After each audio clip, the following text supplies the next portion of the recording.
Assalamualaikum warahmatullahi wabarakatuh.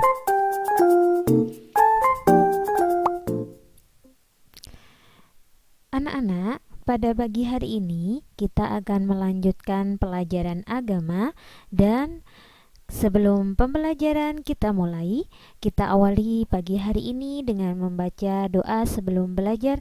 Semoga apa yang kita pelajari hari ini bermanfaat dan kita mendapatkan tambahan ilmu dari Allah Subhanahu wa taala. Yuk kita berdoa bersama-sama dengan Bu Nisa. Bismillahirrahmanirrahim.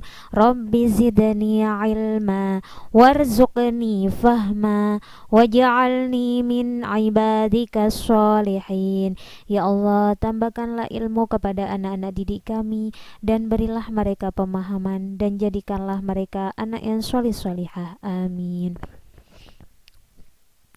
Anak-anak, hari ini kita masih pelajaran kelima, yaitu cinta Nabi dan Rasul. Dan pada hari kemarin, pada Rabu kemarin, kita sudah mempelajari tentang Nabi Nuh dan Nabi Adam. Ya nak ya.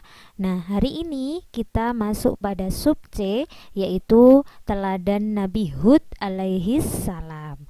Nabi Hud itu adalah nabi setelahnya Nabi Nuh. Jadi kalau Nabi Nuh kemarin adalah nabi yang ketiga dan Nabi Hud ini adalah nabi yang keempat. Nah, Nabi Hud ini adalah keturunannya dari Nabi Nuh, yaitu Sam bin Nuh. Sam ini adalah cucu dari Nabi Nuh. Jadi Nabi Hud masih keturunan dari Nabi Nuh. Nabi Hud mempunyai kaum yang namanya kaum Ad. Kaum itu adalah warga negara, seperti warga negara yang namanya adalah kaum Ad. Seperti kita warga negara Indonesia. Nah, kaum Ad ini adalah kaumnya Nabi Hud alaihi salam. Kaum Ad diberi tubuh yang kuat, tubuhnya besar, tinggi, dan mereka diberi kekayaan oleh Allah, diberi tanah yang subur, air yang melimpah, pandai membuat rumahnya sangat indah. Tetapi semua kekayaan tersebut digunakan untuk menyembah patung dan berbuat maksiat. Mereka menolak perintah Allah. Bahkan Nabi Hud diejek ketika Nabi Hud mengajak mereka untuk menyembah Allah, tapi mereka menolak dan mengejek Nabi Hud sebagai seorang pembohong. Itu adalah kaum Ad. Nah, untuk selengkapnya kita akan melihat bagaimana cerita dari Nabi Hud. Dan Nabi Hud pun tetap sabar, tidak putus asa, masih lemah lembut, santun, dan mengajak mereka menyembah Allah. Kita lihat cerita selengkapnya. Dicermati baik-baik ya nak, kisah Nabi Hud. Kisah Nabi Hud alaihi salam. Setelah peristiwa banjir besar berakhir, Nabi Nuh dan pengikutnya memulai kehidupan yang baru dalam keimanan yang tinggi kepada Allah Subhanahu wa ta'ala tanpa gangguan orang-orang kafir. Keturunan mereka kemudian menyebar ke berbagai wilayah yang luas. Ad adalah keturunan Nabi Nuh dan putranya Sam bin Nuh. Keturunan Ad kemudian dikenal sebagai kaum Ad. Kaum Ad bertumbuh tinggi besar, kuat, dan cerdas. Mereka tinggal di daerah dekat Yaman.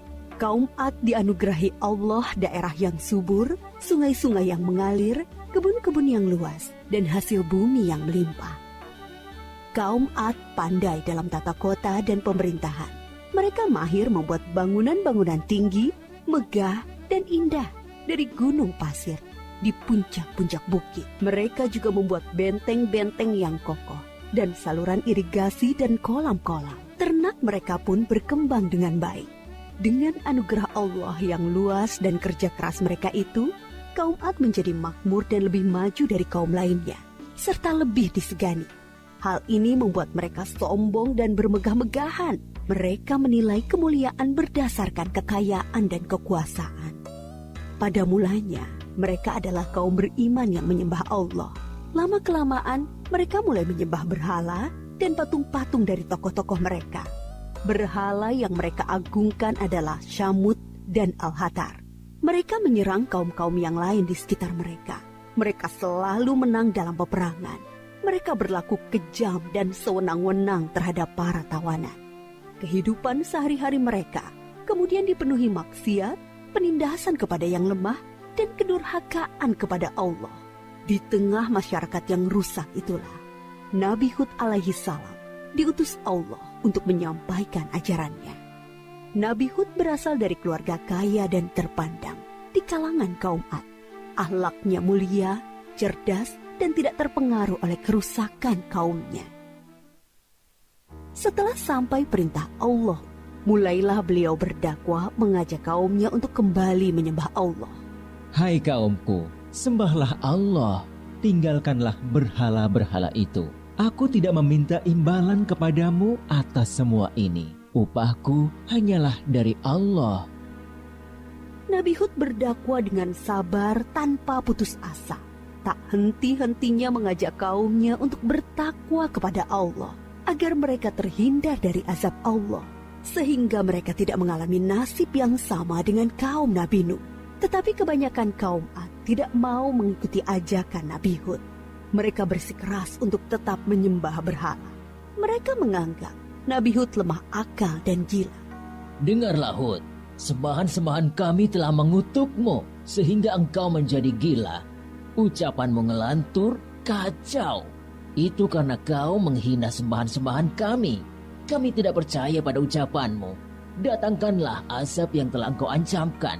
Kami tidak takut sedikit pun. Nabi Hud mengadukan kepada Allah atas perlakuan kaumnya. Beliau menyerahkan kepada Allah urusan pembalasan terhadap para pembangkang itu. Kemudian Allah menurunkan musim yang panjang, yang membuat sungai-sungai dan sumur-sumur menjadi kering. Tanaman dan binatang ternak banyak yang mati. Kaum Ad dilanda kelaparan dan kehausan yang parah. Keadaan ini berlangsung beberapa tahun. Nabi Hud terus mengajak kaumnya untuk kembali menyembah Allah. Wahai kaumku, mohonlah ampun kepada Allah. Niscaya Dia akan menurunkan hujan yang lebat dan menambah kekuatanmu. Tetapi kebanyakan dari kaum Ad itu tetap pada kesesatannya. Mereka memohon-mohon pada berhala itu untuk segera mengakhiri kemarau dan menurunkan hujan. Mereka tetap tidak mau menyembah Allah. Akhirnya tibalah ketetapan Allah, yaitu azab yang diancamkan kepada mereka. Muncul awan hitam membentang di langit. Gumpalan awan hitam itu sangat tebal dan luas. Orang-orang kafir melihat awan hitam itu sangat gembira. Mereka berlarian sorak-sorai menyongsong awan itu. Mereka mengira hujan lebat akan turun sebentar lagi. Sesembahan kita telah mengabulkan doa kita. Hujan akan turun. Kesengsaraan kita akan segera hilang. Ternyata dugaan mereka salah besar. Gumpalan awan itu adalah azab dari Allah untuk orang-orang kafir. Terdengar suara gemuruh yang menakutkan. Bertiup angin yang sangat kencang. Angin itu dingin sekali rasanya. Orang-orang yang semula berkumpul menyambut hujan menjadi panik berhamburan mencari perlindungan. Jerit tangis terdengar di mana-mana. Tolong! Oh, dingin sekali. Ampun! Aku tidak tahan. Tolong! Orang-orang itu putus asa dan menyesal. Tetapi sudah terlambat. Angin dingin itu bertiup luar biasa kencangnya. Selama 7 hari 8 malam. Menumbangkan apa saja yang dilaluinya. Pohon-pohon, gedung-gedung megah, rumah-rumah, patung-patung, berhala, semua rusak porak-poranda. Setelah 7 hari 8 malam, topan itu berhenti. Negeri kaum Ad yang megah telah rusak binasa. Mayat-mayat orang kafir bergelimpangan di mana-mana. Tubuh yang tadinya gagah perkasa menjadi seperti batang pohon yang lapuk. Hanya Nabi Hud dan pengikutnya yang diselamatkan oleh Allah dari azab itu. Mereka kemudian hijrah ke Hadramaut, membangun kehidupan baru di sana. Mereka hidup sejahtera dengan beriman kepada Allah Subhanahu wa Ta'ala. Nabi Hud wafat di tempat baru itu. Kisah Nabi Hud mengajarkan kepada kita bahwa kekayaan, kepandaian, kekuatan tubuh yang dibangga-banggakan kaum Ad akhirnya musnah. Kesombongan dan kesesatan kaum mereka mengundang amarah Allah. Kita harus menjadi umat yang maju dan kuat, tetapi jangan meninggalkan keimanan dan ketakwaan kepada Allah. Nah, itulah nak cerita dari kisah Nabi Hud, yang mana kaum Ad tidak mau menyembah Allah. Dan mereka sangat sombong karena diberi kekayaan oleh Allah. Dan mereka diberi adab oleh Allah, kekeringan dan tanahnya kering. Akhirnya ada awan dan petir yang sangat kencang, angin yang sangat kencang, sehingga semua binasa. Itulah azab yang diberikan Allah kepada kaum Ad yang tidak mau menyembah Allah. Dan pelajaran apa ya nak yang dapat kita contoh dari kisah Nabi Hud? Yang pertama tentunya adalah taat kepada Allah. Kita harus seperti Nabi Hud. Kita harus taat menjalankan ibadah kepada Allah. Yang kedua adalah sabar, tidak mudah marah. Ketika kita diejek, dicela oleh siapapun, kita harus sabar, tidak boleh mudah marah seperti Nabi Hud yang dikatakan sombong, diejek dan dihina, tapi Nabi Hud tetap sabar. Selain itu, Nabi Hud mempunyai sikap santun kepada mereka kaum Ad. Meskipun diejek, tapi Nabi Hud tetap sopan santun kepada mereka, lemah lembut kepada kaum Ad. Nah, kita pun juga harus seperti itu. Kita harus santun, sopan kepada bapak ibu guru kita, kepada bapak ibu di rumah, orang tua kita, kepada orang yang lebih tua, kepada orang yang lebih muda. Kita pun harus santun, sopan, santun dan lemah lembut, tidak boleh sombong. Nah, itulah nak pelajaran pada pagi hari ini. Semoga kita bisa mencontoh mencontoh keteladanan Nabi Hud alaihissalam.